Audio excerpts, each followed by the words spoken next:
ಬದಲಾವಣೆ ಆಗುತ್ತೆ ಅಥವಾ ಕ್ರಾಂತಿ ಆಗುತ್ತೆ ಅನ್ನೋಂಥದ್ದು ಒಂದಷ್ಟು ಬೆಳವಣಿಗೆಗಳು ಇರುವಂಥದ್ದು. ಈ ಕ್ರಾಂತಿಯರೇ ಆಗಲಿ ಶಾಂತಿಯರೇ ಸರ್ಕಾರ ನಡಿಬೇಕಲ್ಲ, ಅದು ಬಿಟ್ಟು ಬರೀ ದಿಲ್ಲಿ ಒಳಗೆ ಹೋಗಿ ಕುಂದಿರ್ತಾ ಇದೆ. ಒಬ್ಬ ರಾಜ್ಯದ ಮುಖ್ಯಮಂತ್ರಿ, ಉಪಮುಖ್ಯಮಂತ್ರಿ ಬೇಕಾದಷ್ಟು ಕರ್ನಾಟಕದಲ್ಲಿ ಸಮಸ್ಯೆ ಇದೆ.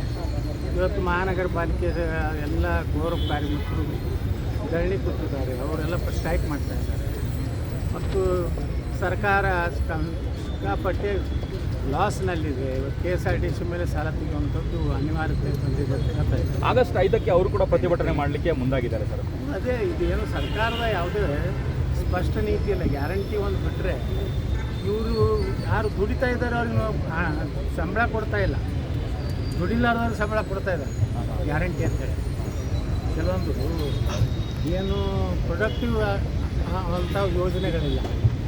ಇವತ್ತು ಕಬ್ಬೂರು ಕಾರ್ಮಿಕರು ದುಡಿತಾ ಇದ್ದಾರೆ, ಪೊಲೀಸ್ ನೇಮಕಾತಿ ಆಗಬೇಕು, PSI ನೇಮಕಾತಿ ಆಗಬೇಕು, ಅವ್ರಿಗೆ ಉದ್ಯೋಗ ಕೊಟ್ಟರು ಅದನ್ನು ಗೊಂದಲಿದೆ. ಅದು 4-5 ವರ್ಷಗಟ್ಟಲೆ ಪಾಪ ಅವರು ಕೋರ್ಟ್ ಅಡ್ಡಾಡಿ ಕೋರ್ಟಿಗೆ ಅಡ್ಡಾಡುವಂಥ ಪರಿಸ್ಥಿತಿ ಯಾಕೆ ನಿರ್ಮಾಣ ಮಾಡ್ತಾರೆ? ಸರಿಯಾಗಿ ಇವರು ಇದು ಮಾಡಿಬಿಟ್ರೆ ಕೋರ್ಟ್ನಲ್ಲಿ ಸ್ಟೇನೇ ಸಿಗೋದಿಲ್ಲ.